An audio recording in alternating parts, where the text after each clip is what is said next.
This episode of the Party Loaded podcast is proudly sponsored by Audible.com. Check out their awesome catalogue of audiobooks with over 180,000 titles to choose from. And be sure to grab a free audiobook on us and support the show by visiting audibletrial.com/endgame. Let's party.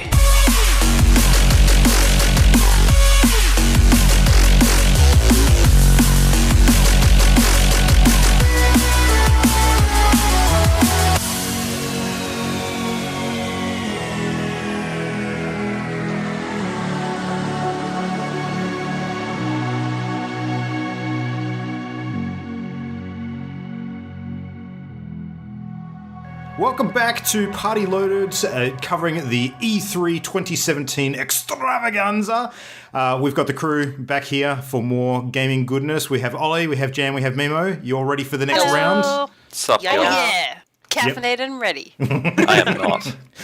All right. Now, it's probably worth mentioning that if you've just jumped in at this point and you haven't yet listened to the first half of our E3 2017 discussion, you done goofed. So head back to episode 81, where you'll be able to find all that content, including what we've been playing lately, the usual industry news stuff, and we go right through the EA Play and the Microsoft press conference content. So do that, then come back, and now we're about to kick off with the rest of the stuff. Let's dive into what I'm going to upfront say is arguably one of the best presentations of the week, but we can decide on that later, I guess. Bethesda. Now, Yeah, all right. Bethesda had a real theme going with their presentation this year. So they had the Bethesda Land sort of, theme park carnival kind of thing going on. Very gimmicky. Yeah. So we had seen some images sort of flying around the net in the week prior to the big event with a lot of this sort of stuff on there, with a couple of main attractions that were walled off and sort of saying coming soon. But given the theme of the pictures, it was kind of easy to work out what they might be. So I don't think there was a lot of surprises with Bethesda, but there was a lot of solid stuff, and I think their messaging was very to the point and concise throughout the entire presentation. So yeah, let's jump in. Jam, lead us off. What would you like to start with? To start with, or what I was most excited about? Either That's or. pretty much. Okay. Well, okay. I'll start with the start. They launched into VR and showed some footage of Fallout 4 VR and Doom VFR. And yes, Luke, I think you're right. The F, which they never alluded to, is definitely the BFGF. Yeah. That was very clever. It was very, Virtual very clever fucking marketing. reality. Get on board. Yep. I like it. I like it a lot. And yeah, I mean, I don't know. Does anyone else want to say anything before I jump right to the end? Well, I think Creation Club was the cool thing. That's the only thing I think that was really cool about Bethesda's presentation was the Creation Club, meaning that Fallout 4 and Skyrim mods now will have sort of a formal place where they can sort of build things and share things. Which is kind of cool, and you can play on your existing game saves and all those types of things. So it doesn't mean you have to start a new game just to play a mod now. And that's just their nod to Bethesda listening to their thing.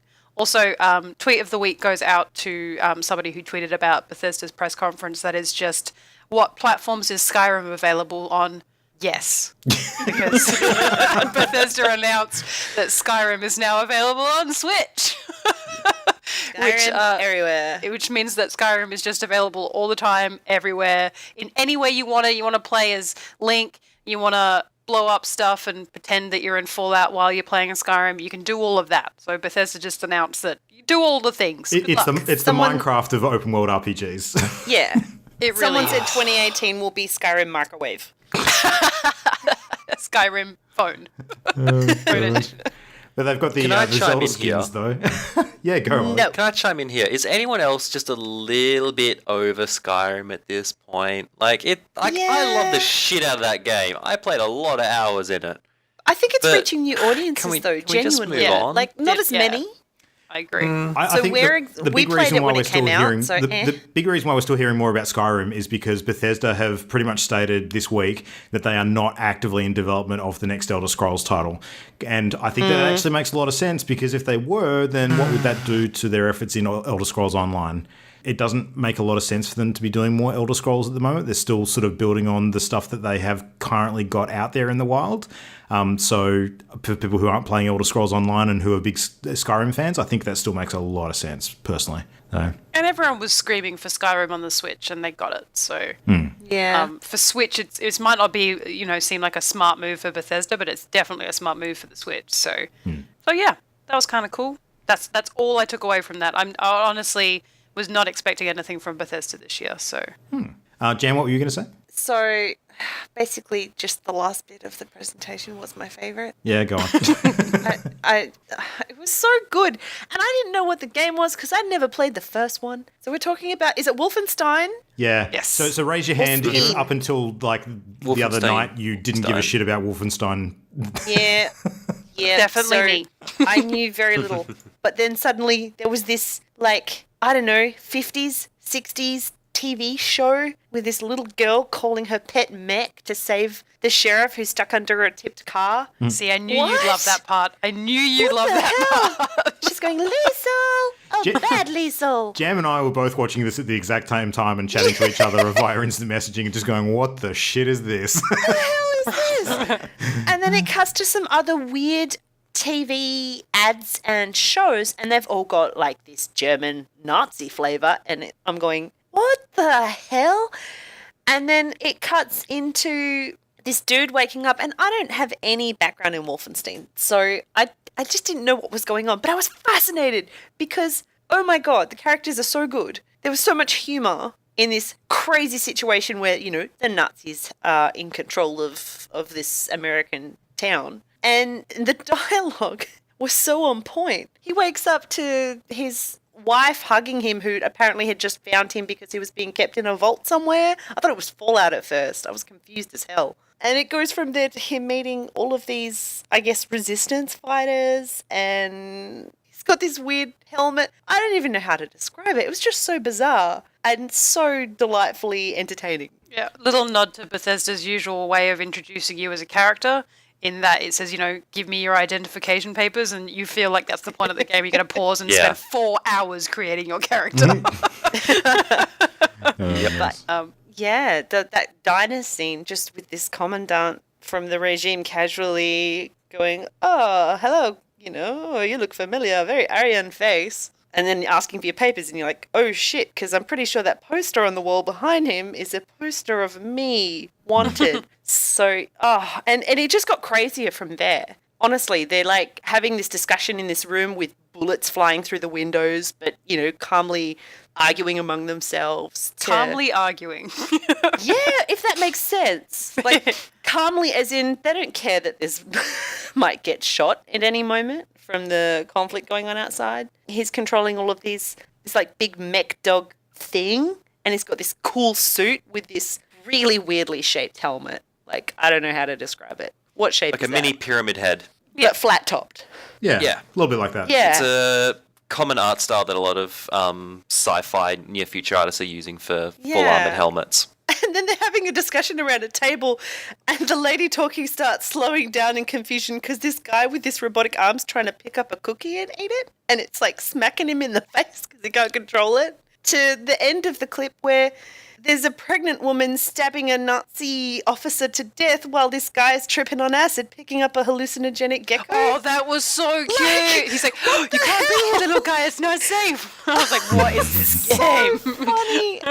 It was so funny. So, Jam, just a Oh, little bit of information for you, which you might find interesting and useful. The reason why Wolfenstein is such a relevant title is because it was the first ever FPS. That's why it's so well known. Yeah, it was before Doom. So there you go. Oh, okay. So, I knew that. I just assumed there'd been one since. So wait, it's been that long. Well, there was Wolfenstein: The New Order, which is the one that came out 2 or 3 years ago, which was kind of the reboot, so that's if you the like. one I'm thinking of. Yeah, But yeah. See, that didn't capture my attention, but this is just glorious. And seeing like an American street with a diner / all-American diner where there's Nazis and KKK standing comfortably out front was just so disturbing. I'm really interested to find out more. Such a fascinating concept. They've really reinvented it. It used to be, you know, your very stereotypical sort of, you know, raiding through a castle occupied by Nazis kind of game. Yeah, Very similar to yeah. that scene in I know Indiana those Jones and the Last screenshots. Crusade. Yeah. Yeah.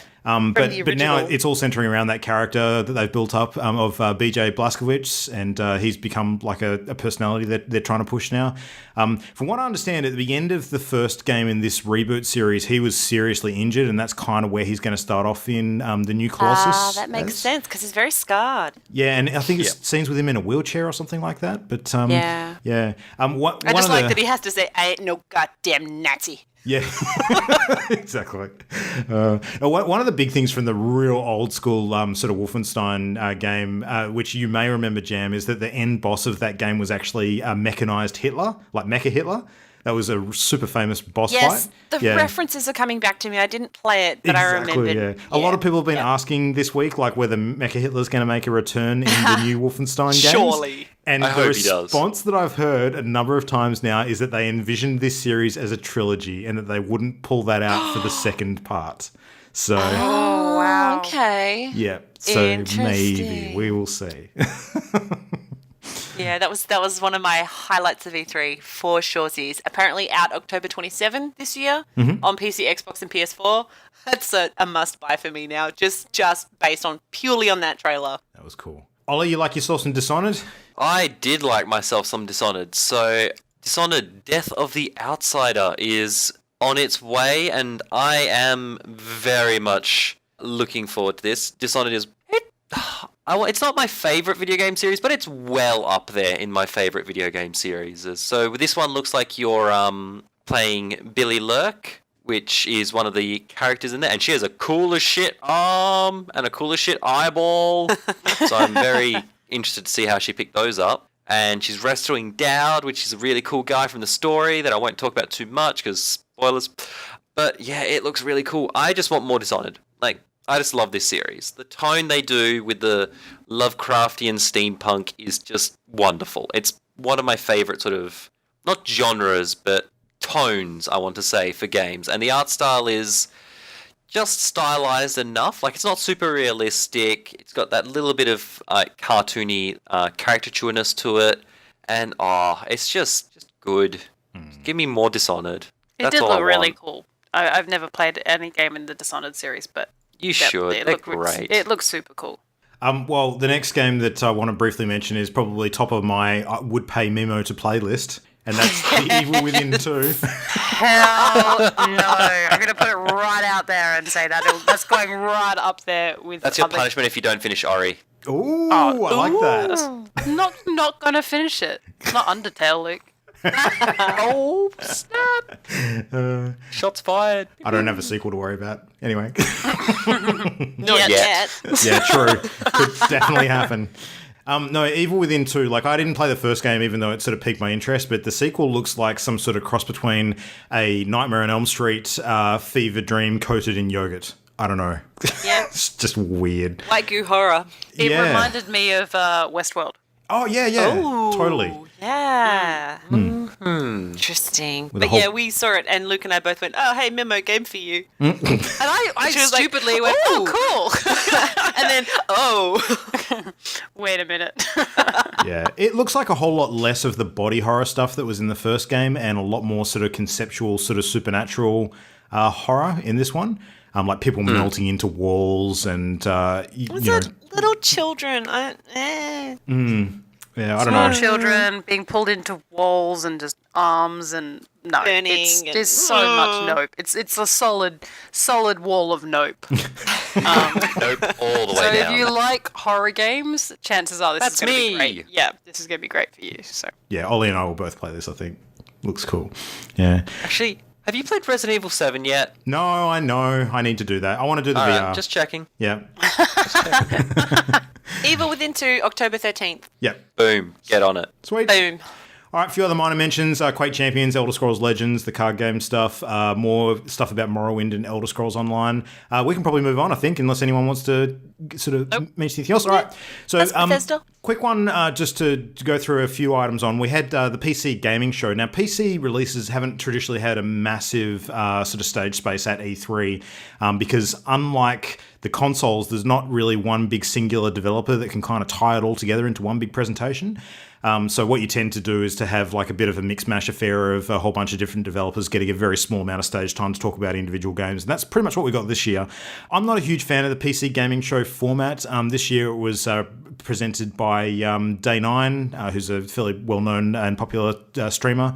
But he's great. Yeah, he did a decent job. Like I thought that he did all right with the material he was working with, but it wasn't as cohesive as the other big presentations. But we saw some cool stuff. There was expansion content for XCOM 2, so they've got an expansion coming out called War of the Chosen, which is some DLC with 3 new big bad aliens and a whole bunch of new units and stuff, which is coming out on the 29th of August.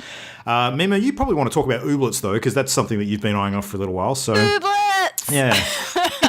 So Ooblets is it's been described as a cross between Harvest Moon, Pokemon, and I was about to say Animal Farm, but it's not Animal Farm. What's it called? Animal Kingdom? No. Animal Crossing? Animal Crossing. Animal Crossing, Yeah. Thank you. Animal Farm. That would be terrifying. Oh no. Isn't that a Jamie Lee Pokemon Curtis cross with film? Animal Farm. Someone make that game. Orwell. Please. Yeah, it's a very disturbing look at the human psyche. Very interesting book. I highly recommend you read it if you do not know what I'm talking about with Animal Farm, but it will mess you up. Ooblets is very distinct from that, and it's an adorable little game where you basically collect these little ooblets, and like Pokemon, you can level them up and train them and all sorts of things, and they can fight other wild ooblets, and they're helping you discover about the world of Oob. It's super cute. And you can buy like outfits for them and for you, and you can change your hair and all of this stuff. It's a supreme waste of everybody's time, but it's so cute.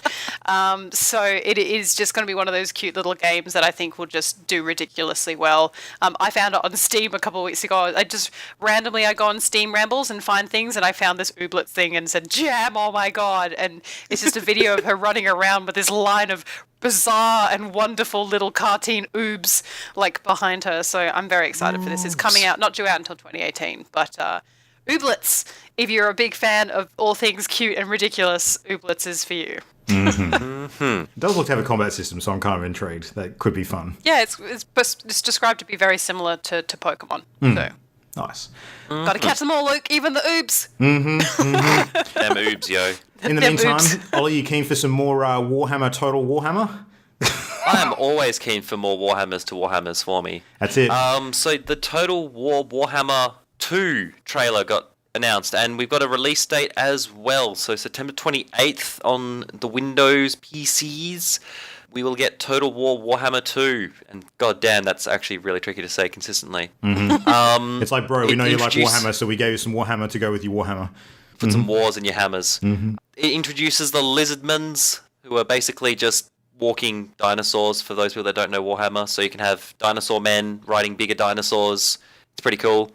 Then you have High Elves, which are your snooty High Elves with pointy hats and lots of magic. So it Aristocratic introduces wizards. those two races. Yeah, just up themselves elves, basically. Can't believe it's not Tolkien. And then on top of that, they've got bigger landmass, which means new campaign with more fun stuff in there. So overall, it's going to be pretty good, I reckon. Yep. I'm looking forward to it. There was some cool imagery The they first one showed of was- a dragon flying around and getting smashed up, so that was interesting. Yep. If you want some cool lizard-on-lizard action, it's your game. So, yeah, I'm a fan. I really enjoyed the first one. Luke, did you play much of the first one? Yeah, I played it through to completion with the orcs and the undead. Actually, did I finish my orc run? No, I didn't. I finished the undead run. I didn't quite finish my orc campaign, so there you go.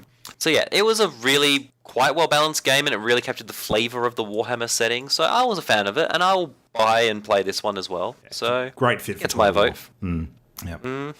And then we have All right. Player Unknowns, which I think we definitely want to talk about. Yeah, I'm a little excited about this one. So first off, it's coming to the Xbox. So huzzah, you console plebeians can get in on some PUBG action. Hooray! I don't need a new computer. There you go. Now we just need to hope it's cross-platform. Yeah. But doubtful. So Buy it on there's a Xbox. few things tempting. Need to buy an Xbox first. So a few things are coming out. Finally, we can fucking jump things and climb them and vault them. Yeah. Not You're only gonna that, fall the animations so look really good. many roofs. Yes. I gonna already fall fall off off roofs. all of the I things. already do that. I don't need a vaulting animation to fall off a roof. So no, we can finally scale walls that are more than, ankle height. We can And vault over gold. cars. Yeah. So that's looking really cool. There's a lot more weather added, so the weather looks to be not just sunny, rainy. So that's kind of cool. They've said new maps, but I haven't seen any pictures of the new maps personally. I don't know, you guys might have. I know that I one is haven't seen any desert pictures themed, yet. so we've got that to look Okay, forward to. that'll be really cool. So I hope they don't do too many maps because a big part is learning the locations of the maps. So, and they are quite big, and so there's a lot of effort to actually, build a map for that. I think that But one of then- the two maps was very much reduced in size, so that was the purpose of it. It was like Okay. a concentrated sort of showdown. And maybe like a 50-player one or something Maybe. rather than like a 100-player one. That would make sense. But also reduce server load, which is nice. Yeah. Then the thing that I'd like to say, I kind of called it, but feel free to go back and look at the logs. They've introduced zombies. But they've done it in a really course cool they did. way, Ollie. It's really, really awesome what they've done. So it's kind of like an alternate mode for the game. It's not going to be part of the base game. There's no ETA on when it's going to be added yet. But the zombies are going to be player controlled. So that's going to be really is cool. cool. Yeah. You get to be zombies. I want to be a zomble. Yep. You can ambush us. Yeah. I right. imagine- Lie in wait. I imagine this will essentially be the last non-zombie standing. And you'll be able to infect the players that you kill and turn them into zombies. Oh, Basically that's like such a a giant cool game idea. of like add-on tag. The big appeal with something like that is that if Infection. you get eliminated, you can still play a part in the game rather than sitting on the sidelines. Exactly. Yeah. Yeah. Yeah. Tag, you're a horrific Brilliant. monster. It also saves them a bunch of AI coding as well. Yeah. So that That's speeds up true. the release process of that because they can literally just go, we just give you melee weapons and a different skin. It removes Enjoy. predictability. I mean, it adds challenge. So I Exactly. think it's great. I'm looking forward to it. I can't wait. And of I don't agree course, with you guys because so they need hard. to be. Oh, you do that anyway. I know. The other thing was they are, of course, the most horrific version of zombies. They are the running zombies because they are player controlled. So, that's going to be fun. Some of the footage they showed is like hordes of zombies racing across the field and a zombie leaping off a roof to jump on a player as he's opening up a door. So all sorts of fun stuff. I'm going to will scream at you ensue. over Discord. All Sounds zombies. like a My scary ears game. I will don't think I can bleed. play it. Sorry. You can play the What non-zombie if version. you're the It's fun. scary though? Ooh, Oh, that's I'll a still good get point. scared probably by other zombies. Yeah, she'll walk past the window and see her reflection. Yeah. Yeah, be like, oh, What God was damn that? it. Oh my god, it's hideous. My Like shadow. that scene in Hostel, I see my reflection and just throw myself in front of a train. Jesus. Oh, Jesus. I'm impressed you actually watched that movie. Anyway. I didn't. Someone told me every single detail of it, and it's stuck in my brain. I've never watched that movie. Yeah. Fair enough then. So yeah, I'm excited for more PUBG. It looks cool. I'm happy. Keep it coming. And then, look, maybe Meme will get on it when it comes on Xbox. Who knows? Yeah. That sounds good. I think by the time it comes to Xbox, I'll probably have a better PC. More Fair. likely. Yes, Just hoping. that's the plan. Well, a few other minor things during the PC show. We had a new BattleTech game, which looked promising. It was a turn-based sort of mech combat, which was cool. Age of Empires is getting a definitive edition, which actually celebrates its 20th anniversary, which is awesome. So a lot of people like that. High-def pixels. So many pixels. Yep. So yeah, that was good. Let's move on to Ubisoft, because there's a bit of stuff to talk about here and some really fucking weird stuff as well. Ubisoft. Yeah. Ubisoft. It is a Ubisoft. Ubisoft. Ubisoft. I'm just going to camp on that. Ubisoft. Anyway, so speaking of weird shit, Mario and Rabbids. What the fuck? It's look, so good mix. exciting. Kingdom Battle for the Switch.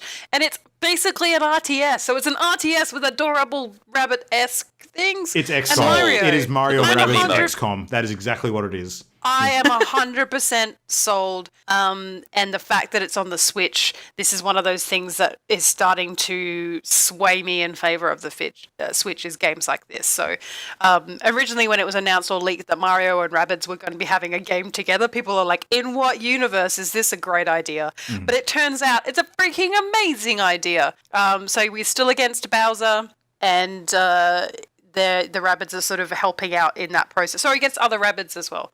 So I was going to say, is it Bowser or is it a Rabbid Bowser? I couldn't quite tell. I think it's a Rabbid Bowser. Yep. I think you're right. I think they're sort of basically, I think the the loose sort of story, inverted commas, to this is that the rabbits have sort of taken over Mario's world and have sort of inhabited different characters. So you got a rabbit version of Peach, you got a rabbit version So of Luigi. funny. Apparently there's a It's time traveling just washing machine ridiculous. involved somehow. I don't quite know what's going on. It's super bizarre, but it just, the fact that it's an RTS, but including the two of, like, probably arguably my favorite cartoon-based characters is pretty cool, and I can't wait. So that's out on August 29th on the Switch, like I said. So Hang on, I just want to clarify. This isn't actually an RTS because it is turn-based. So you don't have the dudes running around in real time, which would be madness. Sorry, it's not real time, it's turn-based strategy. Sorry, Luke. Yeah. No, that's cool. There's a lot of weird moves and stuff on it, though. Like, you can bounce characters around the map, and you make use of pipes and things like that to travel to different squares. It does look really interesting. But yeah, I don't know. It was kind of weird how they introduced it too, because they actually had Miyamoto came out on stage with Mario's gun. And it really got me thinking, like, I don't know about giving Mario a gun. I'm not sure if I'm down with that. Give It's not Mario really a gun, it's like a... It's a blaster of some sort. Like, Mario gets a fire flower. He is the gun. He doesn't need a gun. So...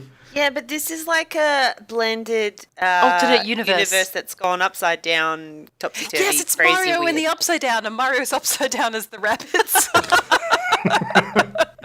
Oh, God. Yeah, I was confused they were announcing it in the Ubisoft conference, but then they ended 'cause up rabbits- announcing a bunch in Nintendo, so that makes sense. Well, they really played up Rabbids the is the friendly sort of rivalry / buddy relationship that the two companies have. So, yeah. Yeah. It was interesting. Good to see. All right, so let's dive into a couple other things. South Park, we finally got a release date for, so The Fractured But Whole is coming out on the 17th of October. Yeah. Oh, I'm so excited. Which is cool. Not a lot of whole new information about the theme. game, but there is apparently a mobile phone game coming out at the same time, which is South Park themed, called Phone Destroyer, which is a South Park card game on your mobile with a whole bunch of different factions in it, like clerics and choir boys and angels and... Did you say card game? Yeah, it's a card game. It's a mobile card game. Yep. Is it? And apparently contains cock magic. So, I don't know. I thought it was like tactical combat. It definitely uses cards. Absolutely I missed uses the card cards. bit. Yeah. Yeah. But I'm far more excited for the Fractured But Whole. For sure. I saw Timmy like channeling Professor X and oh my god. Sold. Right. Yep. I mean, I was already going to get it. What do we all think of Assassin's Creed? I haven't played the last 3 now. You're not missing out on much. I think people have a bit burnt, so no one really wants to get super excited. It looks really cool, but I didn't see an awful lot of actual gameplay footage. And I think in the past, Ubisoft have been a bit burnt in that regard, especially in terms of Assassin's Creed. So I'm just Assassin's Creeded out. Yeah, I mean, the Egypt sitting looks quite interesting. They have what basically is kind of like the recon drone from Ghost Recon Wildlands in the That form of like was a cool. bird. Yeah.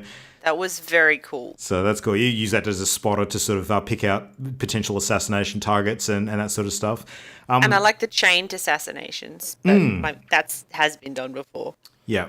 So that was interesting too. I mean, it looked beautiful. I don't know how it's going to go story or character-wise, though. I guess that's the big question mark that we're wondering about. So, Yeah, but I'm sure Assassin's Creed fans will enjoy it because it's more Assassin's Creed. yeah.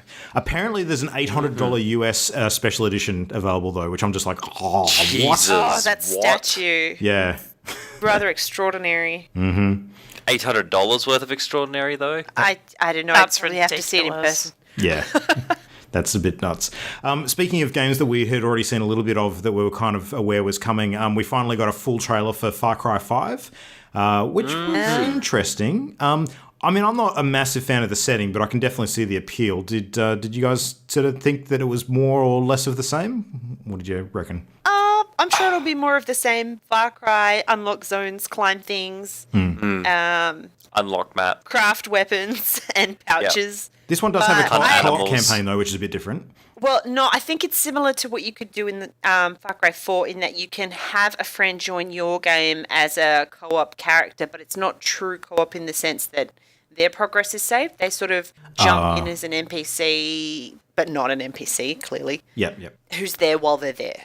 That's what I'm assuming. I haven't seen enough detail, but that's how they've done it before. And I think that's how it would only really work in this sort of game where the story and the way it's driven is just, highly revolves around the relationships and discussions of your protagonist. So chucking a second character in as protagonist would be a bit odd. But it looks interesting. I like the idea of the theme because all the other Far Cry's have been like off on some obscure island, yeah, that'll never happen, whatever. And now it's smack bam, Montana, America, and people are outraged that, they're maybe attacking religion. But it's, it looks intimidating and scary. I liked the sequences that I saw. I still haven't finished 4, so I'm sure I'll get around to this one, though, eventually.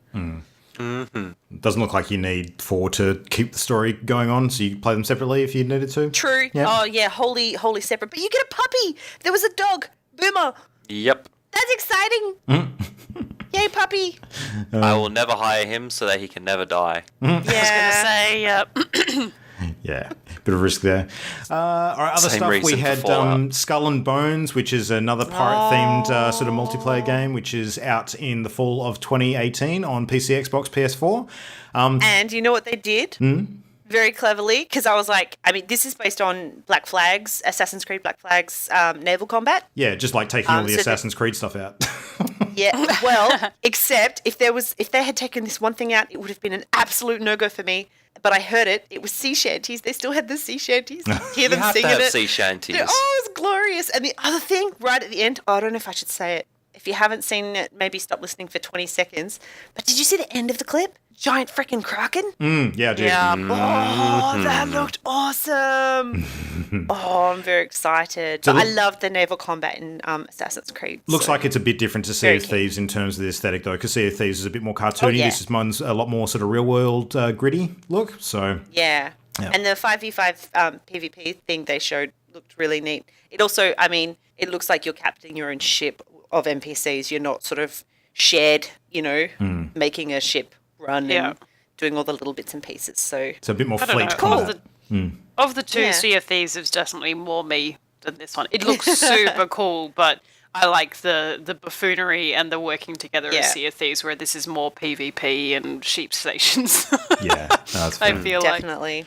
Other cool stuff. The Crew 2 looked interesting. Transference, which is a game being worked on, which it features Elijah Wood, which is kind of interesting. That's a 2018 one. More Just Dance. We had Starlink Battle for Atlas, which is a new game that has some toys to life stuff going on. So you actually have like plastic sort of spaceship toys that you bolt onto your controller, which was like, what? Okay, weird. Don't know about that. That was odd. The big mic drop that Ubisoft they... now with amiibos. Yeah. Oh, it's super odd. A bit too late, I think, maybe. Well, not too odd. If they're buddy with Nintendo, you never know what could happen. True. But the big mic drop that they finished on was the big cinematic trailer for Beyond Good and Evil 2, which is a game that has been a long friggin' time in the making. 9 so years. good. 9 years. Well, the I original read, game was so- 14 years ago released, so it's been 9 years since they actually mentioned they were working on this one. Yeah. So that's a long It friggin' looks. time. I mean, it's just a cinematic trailer, but the idea behind it looks really good, and it was quite clever, Yeah. and it actually captured my attention. I never played the first one. Same. So much character. Yeah. It looked like the And the fifth element emotion with of the space animals. presenters. Yeah, it was just the idea that there would be lots of different animals, so people move differently, and those types of things. Is just really cool mechanics to think about in game, I think. Yeah, for sure. All right, team, let's move on to Sony because we've got a bunch of Sony stuff to cover. So Sony didn't, of course, have a big focus this year on a piece of hardware or anything like Microsoft did. So for them, it was pretty much about games. And from their position at the moment leading into this E3, they had a really good prezzo last year. This year, they kind of just needed to capitalize on that and make sure that everyone was aware they had some really good sort of games being added to their library and, some big name exclusives. So the big thing that was missing from Sony's conference this year, though, was indie games. So they had a lot of them last year, but virtually none this year, which was a big change in focus. But a bit of VR stuff, though, which is good to see that they hadn't forgotten about that, and they were still, dedicating a bit of their focus to that. No Vita, though. The only exception being they announced an Undertale port to PS4 and Vita, which is coming summer this year. But I didn't hear Vita throughout the rest of the entire conference, so unless I missed something, I think that Vita's pretty much done with it at this point. So, yeah. All right, well, pick a PS game. Ollie, what would you like to kick off with? I will kick off with the one that only I think I really care about, which is Until Dawn, The Inpatient. So I really freaking liked Until Dawn. I thought it was a great sort of, not choose your own adventure, but It was just a really good horror game for the teen slasher one, where you could pick which one most annoying teens you wanted to live and die, and I did let one person die because they were really fucking annoying. Anyone who's played the game can probably guess who it is. And apparently this is a prequel, so this will set up hopefully why one of the characters is the way they are, and I'm very intrigued by that actually. And it is VR, which is going to be interesting. So I'll see how I go with that. But I'm very curious. I'm very hopeful because Until Dawn had a very, I'm going to say not great, but very solid method of storytelling and choice system. So I am hopeful. I'm very hopeful for this one. So it's not going to be super like jump scares or anything like that. It'll be very much more just creepiness, I feel, with this one. So yeah, I'm looking forward to it. Well, speaking of VR, there's a few VR titles announced. We had Skyrim on PSVR, of course. A new game called Spark, which looked like a bit of a sporty kind of combat type game. Not quite sure what to make of that. Super Hot is super hot. Coming to PSVR, of course, in summer this year. So there was definitely some PSVR focused titles there, which was cool. Let's talk, Mimo, about Shadow of the Colossus. What were your thoughts on that one? Yeah, Shadow of the Colossus is getting a remake, and the internet is in love. Remastered. So it will be. They showed some comparison of the old Shadow of the Colossus, and what it will look like now. And because it is originally such an old game, I had not heard of it. But having a look at the gameplay and everything else, what it really reminded me of was Horizon Zero Dawn. And I really loved the sort of magnitude that Horizon Zero Dawn provided.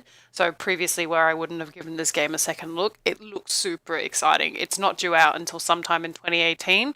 But if you're a fan of the original game, I recommend you taking a look at how they're going to remaster it, because I think they're going to do it great homage to the original, and keep everything that you loved, and make some improvements where the new systems are capable of handling a bit more processing these days than when it initially came out. So I'm going to probably be checking that one out, I think, and follow that one along. Yep. I know when it initially came out, I had a few conversations with Christian, our friend Christian, about it, and he's a huge fan of that game. So, yeah. Oh, really? I'll have to talk to him about the original then.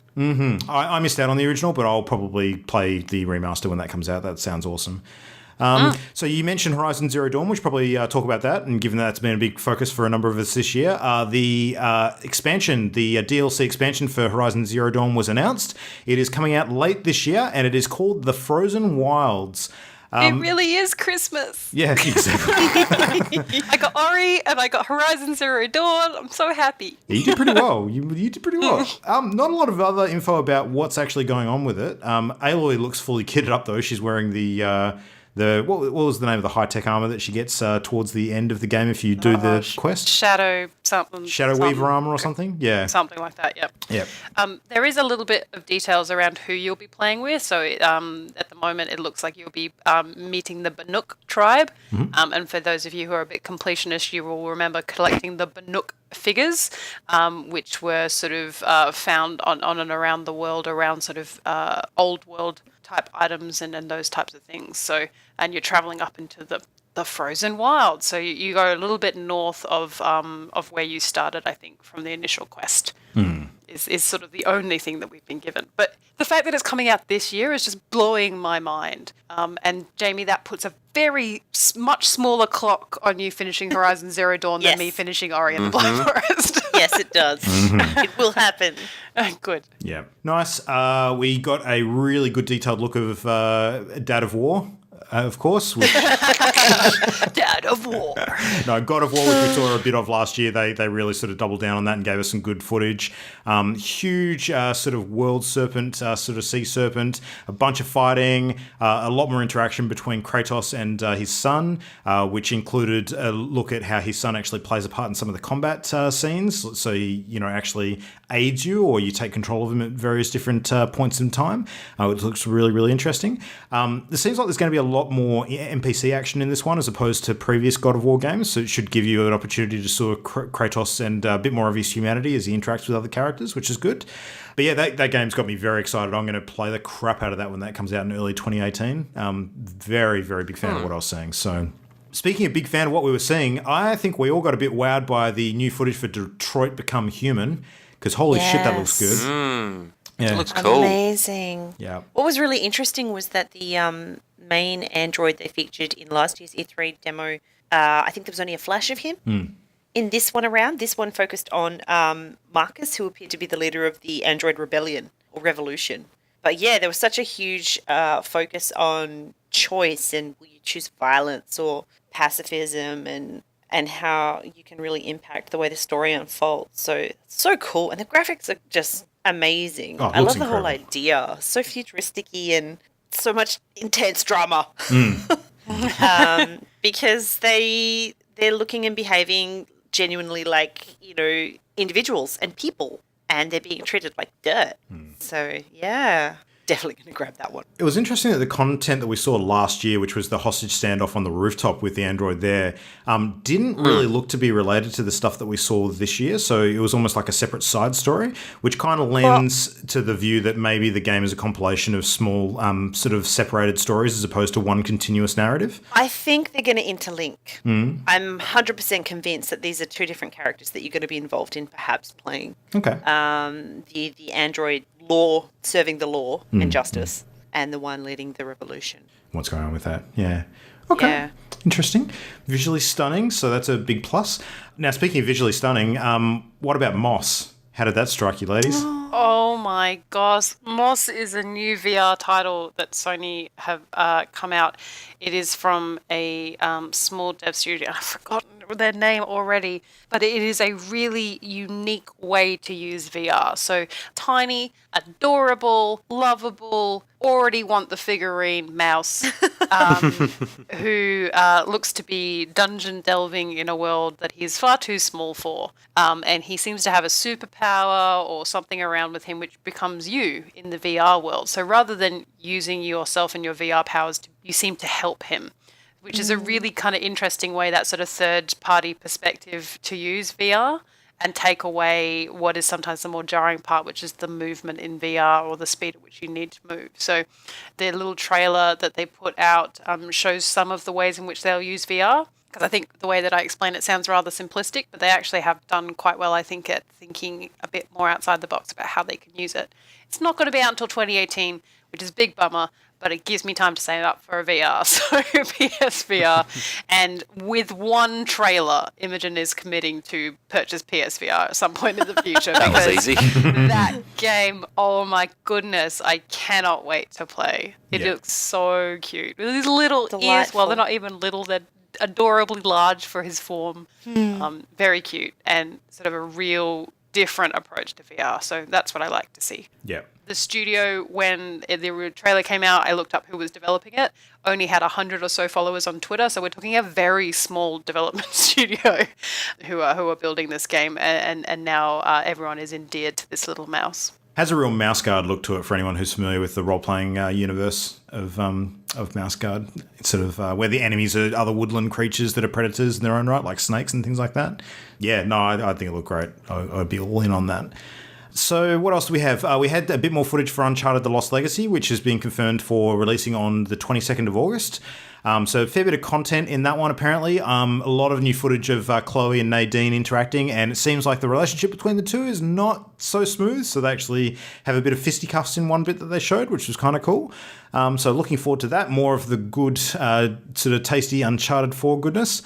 What else? We had bit of stuff for Gran Turismo, Ni no Kuni 2, Days Gone. What did you think of the Days Gone footage? There was a bit more there. I liked it. Yeah. Last year it was all combat and hordes of zombies, and this time around there was some character and stealth and using the environment. I'm keen to see more. Interesting. But it was cool, and that big zombie bear was terrifying. Yeah. Oh. Yeah. So God. again, it's those fast-moving sort of, World War Z style zombie masses, which is kind Yeah. of 28 days later, yeah. Yeah, exactly. So that's cool. I heard a little bit more outside of the conference about that game being quite reactive to things that you do during it. So in the clip, you actually see a guy riding a motorcycle who gets strangled by a tripwire as he's riding, and that sort of initiates an encounter that leads him to a big sort of zombie infestation. Apparently, you can actually avoid traps like that, and it'll play out the way the story frames around you differently. So that's interesting. We'll see how that actually goes. But I don't know, look decent. What else? We definitely want to talk about Spider-Man. Is there anything you guys want to cover off before we finish on Spider-Man? Because that's probably the biggest thing for the Sony reveals at the end of the day. Nope.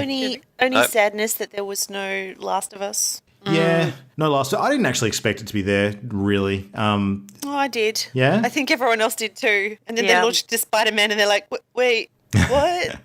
I know that Neil Druckmann actually... I'm sad. Neil Druckmann actually got on Twitter pretty afterwards and said that, the E3 presentation this year belongs to Chloe and Nadine. So he wanted their focus to be on the Uncharted Lost Legacy stuff. So, yeah. I think they could have shared. Yep. But they did share some fucking Spider-Man. Holy crap. It looked amazing. Sploosh. Yeah, this was the mic drop moment for Sony for sure. So they finished on Spider-Man. Everybody went nuts. The Spider-Man gameplay looks sick. It looks like... Yeah. It looks better than all of the Batman Arkham games combined. I'm just going to lay that out there right now. Yep. Yeah, amazing. So the environmental aspects to the combat, like Spidey was actually, webbing things in the environment and swinging them around to smash bad dudes and being quippy while he's at it. yeah, it was great. The personality was all there, using his web shooters in really inventive and unique ways, like actually, webbing up a dude and spinning him in the air like an actual spider would and sort of, depositing him at the side. One of the things that I loved about the trailer as well is that Spider-Man really looked to be trying to do the hero thing and protecting innocent bystanders as opposed to just creating carnage wherever he went.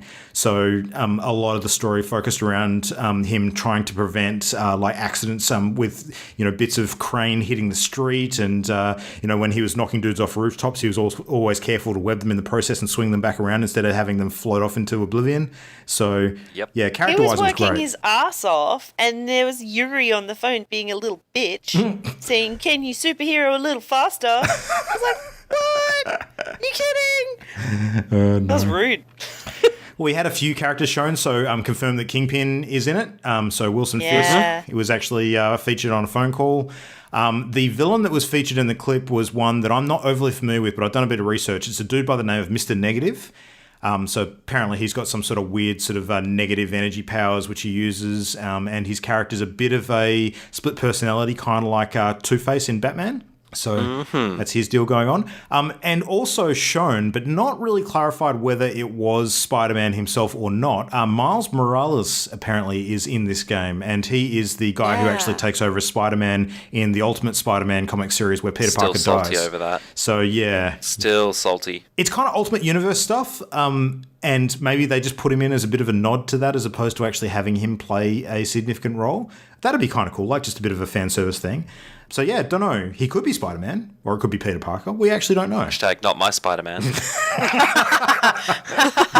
Oh man, no. Peter Parker for life. No date for Spider-Man though, unfortunately. Fairly strong indication that it's going to be next year, but we really don't know. That was a bit of a theme throughout all of the Sony reveals. Like there was a bit of 2017 stuff, but compared to this is the big thing that I noticed during Bethesda, is Bethesda pretty much focused on stuff that was out this year and had dates for just about everything. Sony, there was a whole bunch of things that we didn't have dates for, or a bit more of things that we'd seen last year, but still no firm follow-up on when we were actually going to see it released. So yeah, a little disappointing in that respect, but I don't know. Look, to be fair, I've been waiting for a good Spider-Man game since Spider-Man 2 on the PS2, so True. Yeah. I'm happy to wait a little bit longer if the whole game looks as good as that reveal. Well, given the Spider-Man Homecoming Holy shit. movie release this year, I kind of thought that maybe they'd capitalise on that and get it out sooner. A bit of a tie-in, maybe. Yeah, I don't know. I mean, it's not going to be related to the story in the movie at all, but timing-wise... No, but release dates could be close, potentially. They'll be at least 6 months apart because it's going to be 2018 for the game and the movie's in the next month or so. So, yeah. Never mind then. I'll shut my pie hole. It's nearly my bedtime. I'm just going to put that out there. All right, well, we're on to the last one now. We got Nintendo to cover. Now, I'm going to put this out there and say that Nintendo, I expected basically nothing from this year. I thought that they've reduced their conference time down to less than half an hour. We just had the direct presentation last week where they talked about a few Pokemon things that they were developing and nothing that we really were that excited about. I thought that Nintendo this year was going to be a whole bunch of Mario Odyssey, and that's it. And boy, was I fucking wrong. They showed were you. wrong. Oh, Could not man. have been wronger. And I'm so okay with that. So, yeah, Mimo, do you want to kick off with Kirby? What did you like of super that? excited. So I am an old soul. I had a Super Nintendo and I've had 3DS and I've had Game Boys. And so Kirby for me is just one of those Nintendo characters that just I don't feel like gets enough love. You know, he gets to consume his monsters, his foes, and spit them back out again, which I think is a pretty cool power. He's obviously got a very fast metabolism. But they've announced a Kirby game will be coming out for the Switch. Not only that, but it will be co-op. And it probably will be multiplayer, and I hope that it's online. So that's due in 2018. I'm super keen. They showed some little clips of some play with lots of different modes. It looks like the game's going to have more of a party feel to it.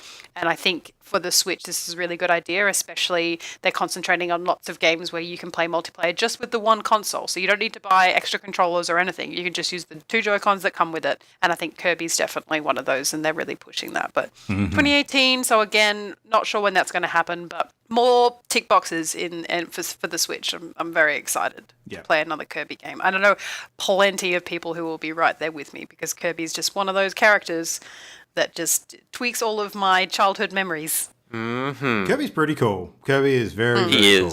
Yep.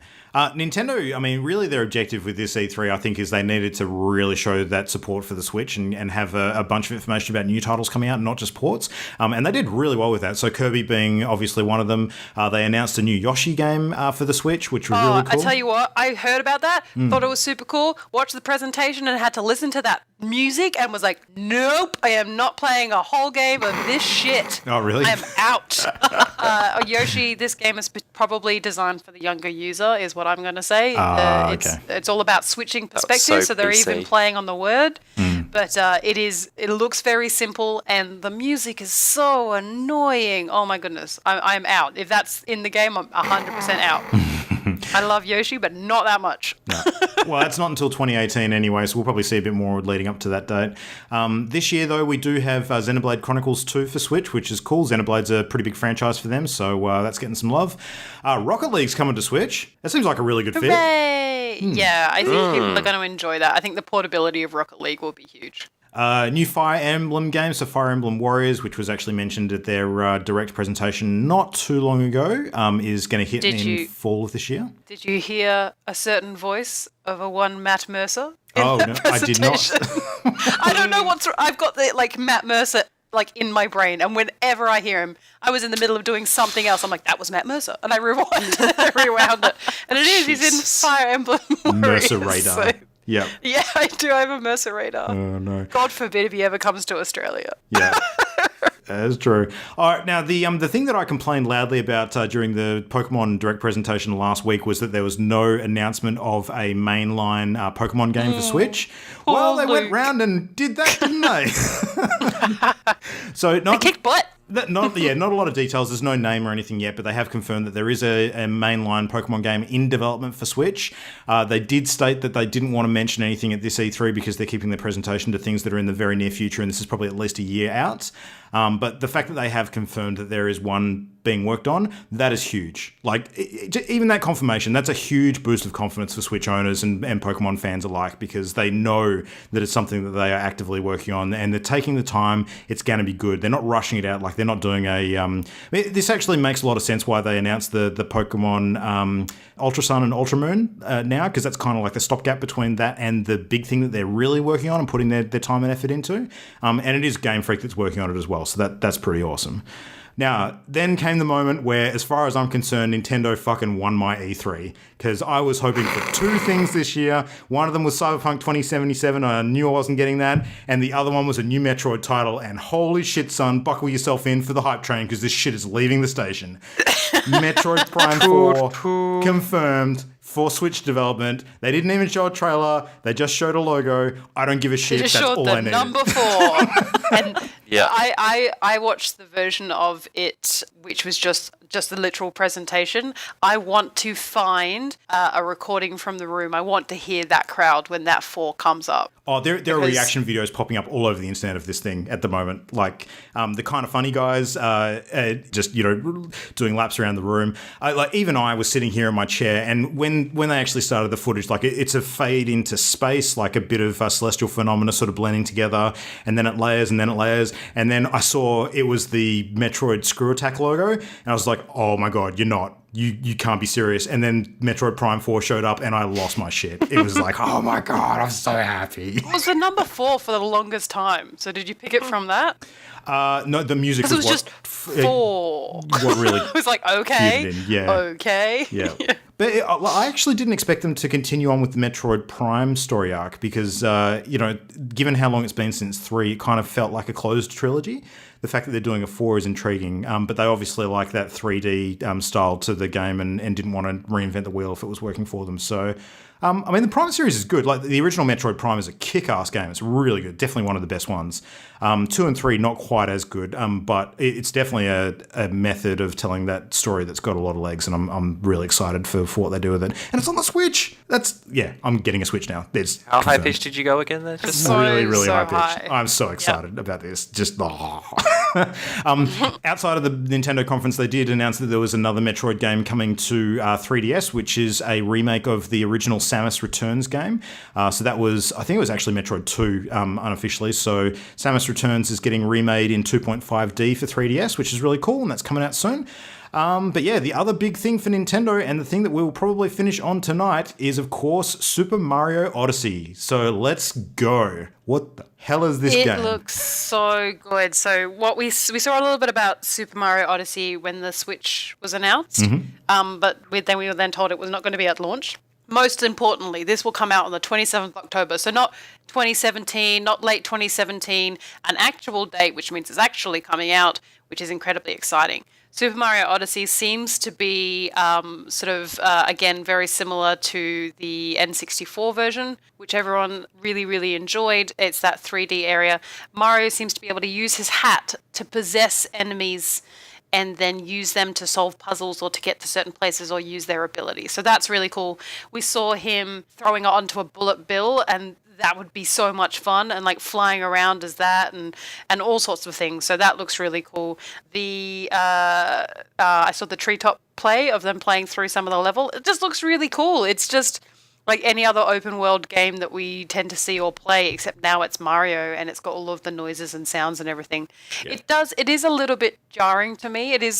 I'm not really sure if I'm super on board with it, because even though it looks like a great game, it's not Mario for me. Not Mario enough, really. I think I'm going to need to see more trailers and maybe get my hands on it at PAX, hopefully, PAX Australia, and have a bit of a go, because it's not really, I'm not going to buy it because it's a Mario game anymore. I'm buying it because it looks like a good game. Yeah. Because to me, it's not quite Mario as I was expecting it. But it has to evolve. There's a whole new audience out there who want Mario, and Nintendo, that Mario is their guy. Galaxy was kind of the same too. Like, that was a weird departure from the standard sort of Mario look and feel, and that game was kick-ass, so...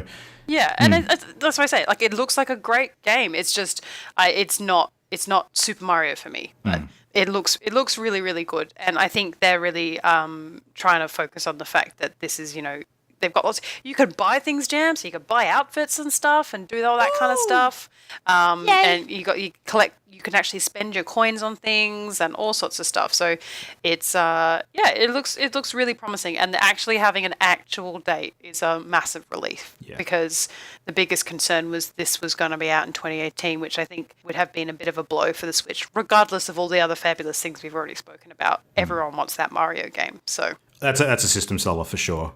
Correct. And at the right time for them as well. Did you love the little nod to the old school Mario 2D days with the bits where Mario is actually morphing into a wall and doing the flat sort of almost like the Zelda Link Between Worlds painting kind of action? Yeah. He goes back into 2D Mario, which is kind of cool. It's awesome. But I've got 4 words for you which pretty much sum up the weirdness of this game. Evil wedding planning firm. That's the enemy. I have to say that they seem to have picked like a good theme, I think. So Bowser's obviously trying to marry Peach. Because he's just, not got over it after all of these decades. Still after that Peach, no means no. Princess is not consent.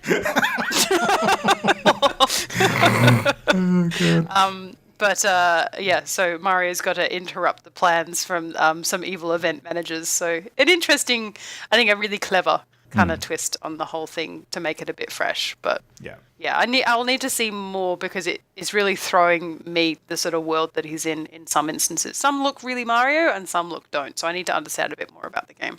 So Ollie is perhaps probably the most recent Mario fan with your playing of Mario Maker. What do you think of the new aesthetic? Look, I agree with Mimo. It doesn't feel Super Mario-esque, but I think it'll be a good game.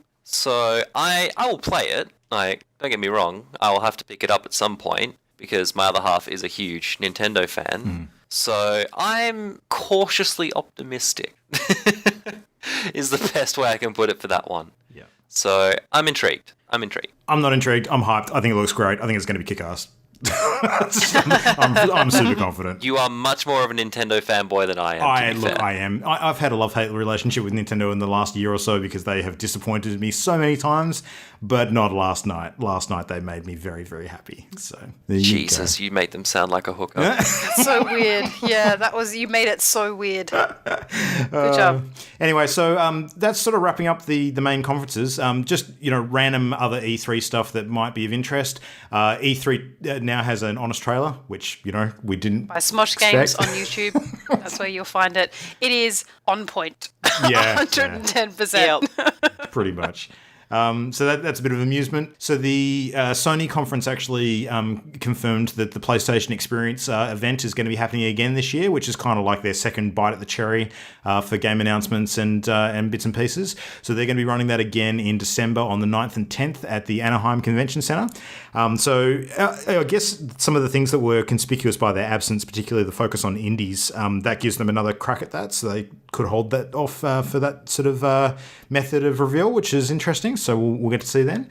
Jeff Keighley, of course, who was organising the E3 Coliseum sort of portion of the show, he announced via his Twitter account while all the conferences were going on that the Game Awards for 2017 have been confirmed, and they are going to be happening on the 7th of December. So that's going to be a busy week in December with both those things going on. So yeah, but that's pretty much it. Like, just to wrap up, what developer or conference impressed each of you the most? I'm curious. So let's just go around in a round circle, and if you had to pick a name and why, what would it be? So Jam, do you want to start? What was your most impressive moment and why? Oh God. So each conference had one standout game that wowed me, but probably Wolfenstein 2, the new Colossus. I keep getting corrected different ways. It's Stein. I'm a German. It's Stein. Yeah, okay. Sure thing. That was my standout, my favourite. Nice. Ollie, what about you? Microsoft, because it included Metro Exodus. That's enough to sell me. The Sea of Thieves thing, the Last Night thing, Bruce the Chopper, and the new Ori, and Anthem. So Microsoft won it for me for that, just for having amazing games. Because I didn't actually watch any of them. I just watched all the trailers like a peasant. So Microsoft won it for me. Nice. Mimo, what was your thoughts? I'm so torn because definitely my announcement of the conference was Moss by far, because that game looks amazing. But because Sony had so many things that were so far out in the future and I wasn't really invested in a lot of their stuff, I'm going to have to say Microsoft as well, because they gave me Cuphead, they gave me a new Ori Will of the Wisp, but yes, that's in the future. They're giving me Minecraft on cross-platform, and just high fives all round for that. I'm super pumped. And Sea of Thieves was just like a nice little bow. It was a hilarious presentation. So it definitely Microsoft. But I think it's difficult to choose a winner, but because it's all one personal preference. But absolutely, most of my fun was from the consumers, the winners. Yeah, exactly, and that's exactly right. The only people that win are the people who own the consoles. So we're doing all right. So definitely Microsoft for me, other than Moss, which was just awesome. Yeah. My overarching thought this year is that I thought that all of the conferences were good. Like, there was actually no one disappointing showing from any of the devs. They were all, at least baseline, quite good, with a couple of standout moments. So I was not disappointed by any of them. I think that in terms of the actual presentation and how on point they were, and sort of dates and that kind of thing, probably the best presentation in my mind was the Bethesda one for that reason. Even though it didn't contain necessarily the games that I was most excited about, I thought they really sort of stuck to their messaging. Nintendo, Metroid won it for me. From a personal bias perspective, that was just fucking, I was so excited by that. I was just leaping out of my chair. But yeah, the Sony Spider-Man stuff was really good too. I'm just a little disappointed we don't have a date for that yet. It's really awesome to see more. I'm really excited about that game, but Sony dropped the ball a little bit with some of their dates, I feel. So, but yeah, I'm excited about everything. I'm so hyped at the moment. And yeah, man, the next 6 months, let alone year, is going to be a sight to behold with some of these titles. It's going to be great. So think about the last 6 months that we've just had. Holy shit, it's only just going to get better. So He's hoping. Yep, he is hoping indeed. Anyway, so we have had a fairly long show tonight, so yay us, good effort all round for staying up and chatting through all the fun games and stuff. So E3 is actually still on. It's the conferences actually take place before the event starts proper, so we're expecting maybe there's going to be a little bit bleeding out throughout the week in terms of minor updates and things from devs that are showing stuff up on the main floor that aren't from those major press conferences. So we'll continue to keep an eye on that, and we may have some other fun things to talk about next week, but otherwise that is our E3 2017 wrap up. So, as per usual, if you've got thoughts about your favourite games and press conferences and which developer you think, from your perspective, won E3, if that can be a thing, let us know. So, chuck us an email at mail@partyloaded.com, or you can hit us up on Facebook. Just look for Party Loaded on Facebook. We're at Party Loaded Show on Twitter. And you can also find all of our episodes, current and ongoing, on the iTunes or on YouTube, where we actually put up all of the episodes post-launch as a audio-only presentation on there as well. So check out Channel Endgame on YouTube. And that's pretty much it. So any final thoughts, everybody? What are you all sort of doing over the next week to come down from that massive high of news overload? Anything? Sleeping. I will second the sleep comment. Yep. Sleeping. And I'm making a list, checking it twice, because I don't want to forget any of these guys and I want to keep updated. So A list for Santa. Mm-hmm. yeah. Dear Santa, Absolutely. to all of these games that were displayed, I say yes. I'm really glad that I've managed to keep my two sons away from the E3 news cycle, but I think that... Oh, you think you have? Yeah, not for much longer, dude. I think Ben just found out about it today, so I'm probably going to have to explain some things tomorrow. That's all good. Anyway, so we'll wrap it up from here. Thanks, everybody, for listening. I hope you enjoyed the show. Good night, and we will see you again next week. Ta-ta. Zombie Mimo. Bye.